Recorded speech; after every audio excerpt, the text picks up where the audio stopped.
So the SQL manipulation has few different types. In this case, the attacker attempts to change or modify an existing SQL statement. The first type of such attack will be called tautology. The aim of this attack is to inject code in one or more conditional statements such that evaluation is always true. In this type of SQL injection, an attacker exploits an injectable field that is used in a query's where conditional. For example, queries commonly return results upon evaluation of a where parameter. This parameter is conditional. All the rows in a table owned by a database targeted by the query are returned while transforming the conditional into a tautology. Inference. This is another way to interact with the database. In this attack, the query is being modified into the form of an action which is executed based on the answer to a true-false question.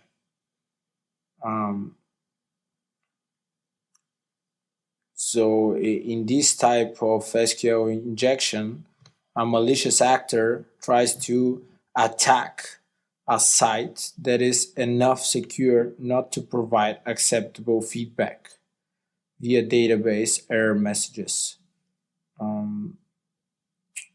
Whenever an injection is successful, the attacker must use a different types and methods to obtain the response from the database, since database error messages are unavailable. In this situation, the hacker injects commands into a site and then observes how the function response of the website changes. By carefully observing and changing behavior of the site, attacker can explore vulnerable parameters, get various type of information about the specific database, tables, columns, just ask question and put a conditional statement or something that would basically tell him and confirm that the specific question or statement is true or false. So this is a way to basically get information without seeing anything on the website page, return page of that user input form. Basic union queries. So those queries malicious attacker can use to trick the server to return data that were not intended to be returned by the creators of the specific web platform.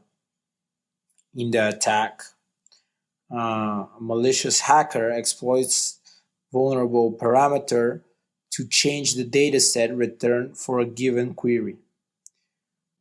So malicious attackers, or just let's say pen testers, white hat hackers, use this by injecting the union select and then the rest of the injected query, which means that once we control the first query, we have full control of it, then we can use the union statement to inject a second query and get further information about the specified table. That is a very good and common way of getting things done. And me personally, I've used this in my first lab training when I was still learning such SQL injections, and then going to CTF challenges, working with real life clients. That one is really useful since you're getting information using two different queries combined with the union statement. Now we're moving forward to the piggybacked queries. In this case, the potential attacker do not directly aim to interfere or modify a given query.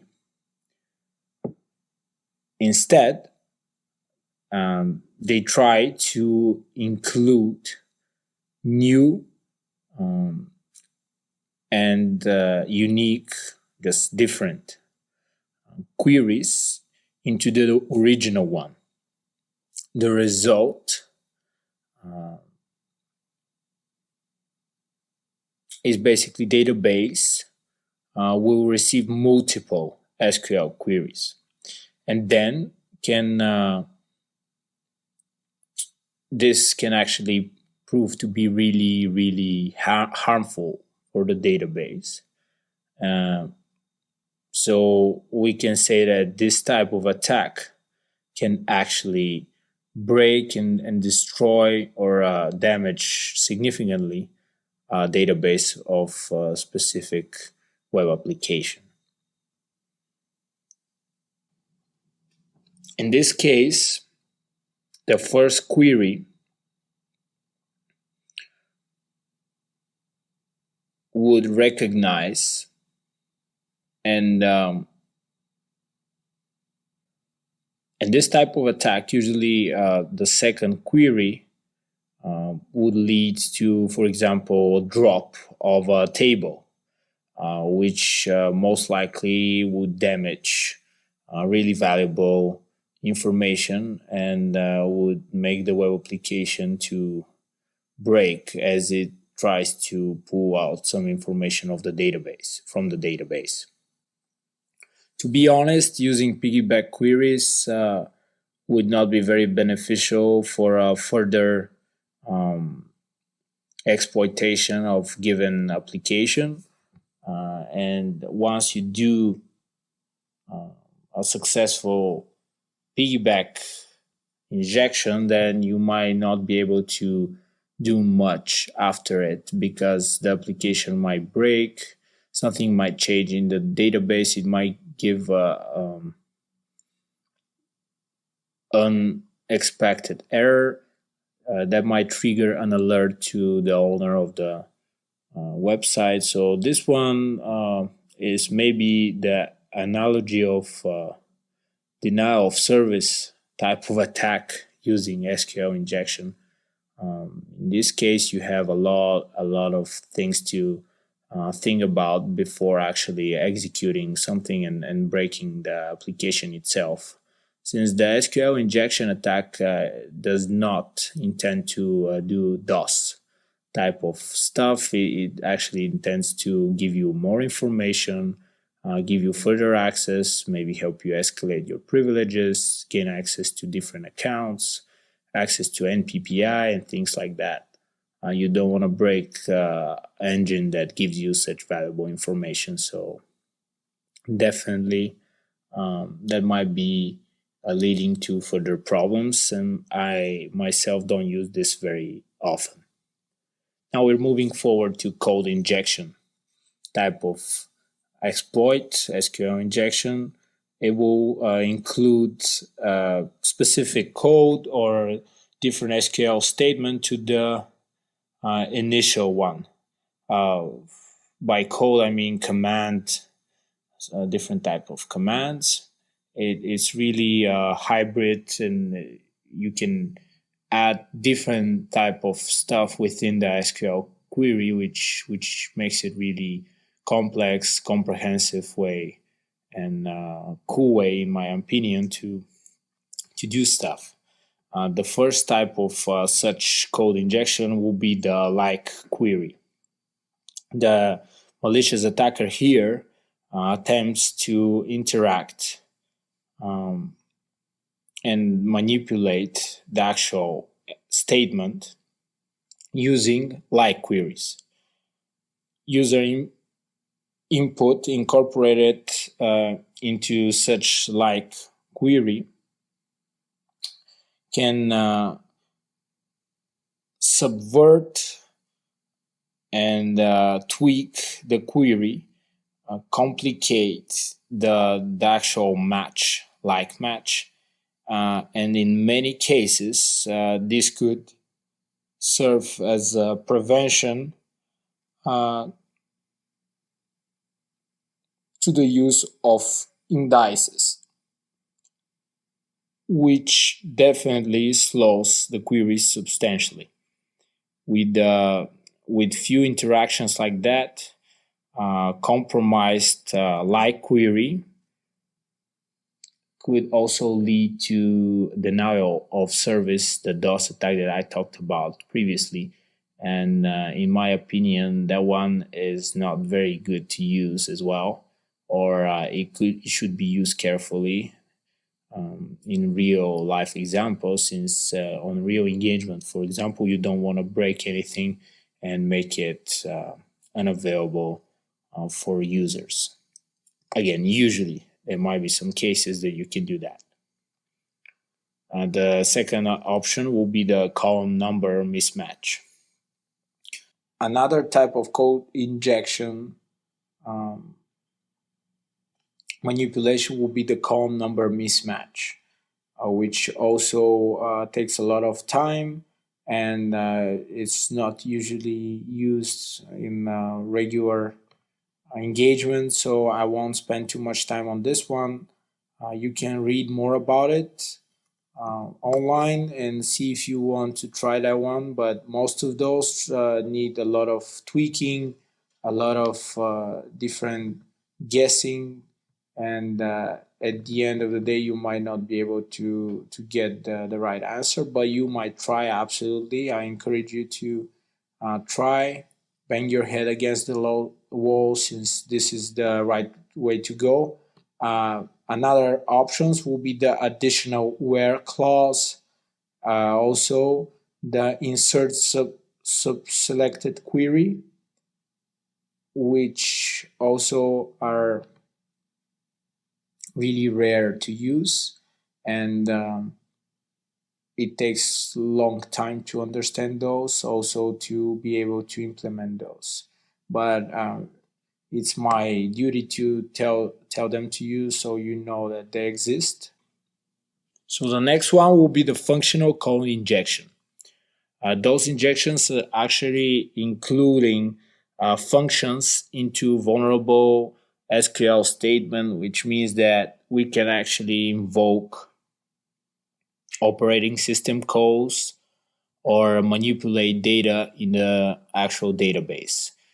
This can be classified in a few different ways. The first one is row foundation. Second one is system stored procedures. Those two are just informational for now.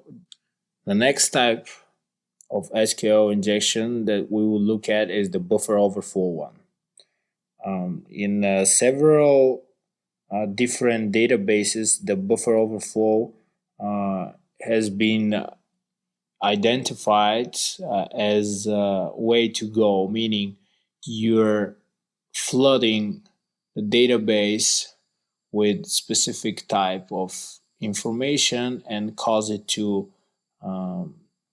spit out some good and valid NPPI, or just valuable classified sensitive information. This type of attack, to be honest, is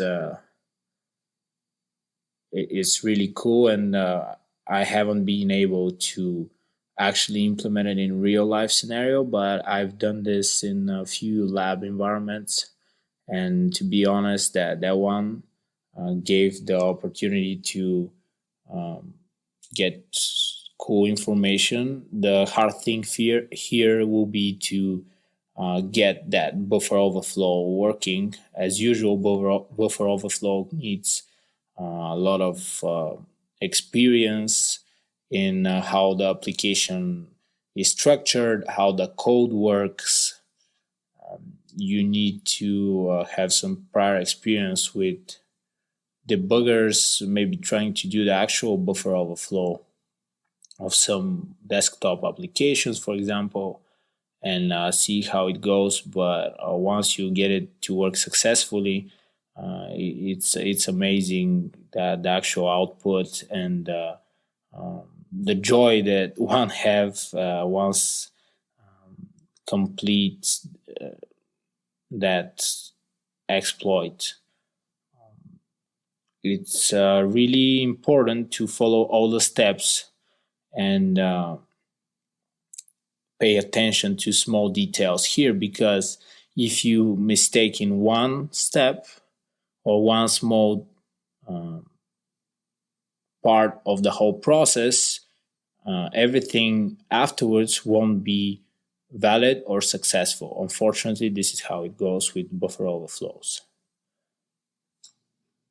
Moving forward to how we can basically defend against SQL injection, because keeping in mind that hacking stuff is really cool, we actually need to know how to fix stuff and build stuff securely in order to prevent such attack from happening. Because imagine that someone else attacks your website instead of you breaking into some lab environment or some client web applications.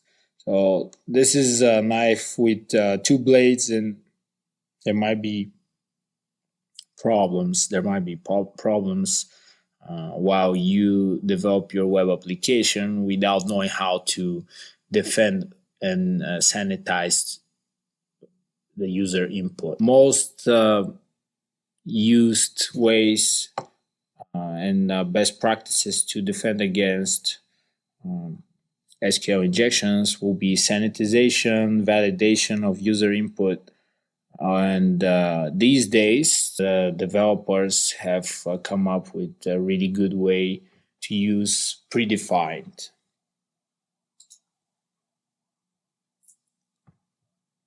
queries, or so called prepared statements. That means that the semantic of a query is already preset. So any incoming input or data will go directly to the fields needed without actually interacting with the skeleton of the query. That's something very useful these days and could be used in different ways by different frameworks. Of course, this is a talk for another time, but keep in mind that this is the most common and most efficient way of dealing with SQL injections these days. Doing other partial things like validating user input, not allowing specific characters, and things like that have its pros and cons, which actually led to the development of such prepared statements. So I would definitely encourage you to look at those and see how we can actually implement those in real life scenarios. Unfortunately for hackers, this is not good news. But at the end of the day, we're white hats, and we need to think as white hats. As conclusion, I would say that SQL injection is a broad area of exploiting and interacting with web application database. I would say also that there needs to be a lot of learning and in-depth technical analysis, head banging against the wall, just struggling, pure struggling, and learning about how to do those in order to understand how to defend yourself against the same. Keep in mind, guys, that it's not an easy process. If you have prior SQL database experience, it should be pretty easy for you to understand the different exploitation methods and actually exploit some stuff easily. Looking into the history of cybersecurity and ethical hacking, we saw that over 20 years ago, people have used SQL injection to hack into stuff, and those web applications became vulnerable as soon as they have seen light. So once they actually start developing, those problems have occurred. And since then, people are fighting those problems, trying to develop different solutions. At the same time, hackers come up with more sophisticated tools and techniques to bypass the security controls. It's really pleasure to look at the overall process and be part of that process and learn new things. So looking forward to the next video, and wish you guys best of luck.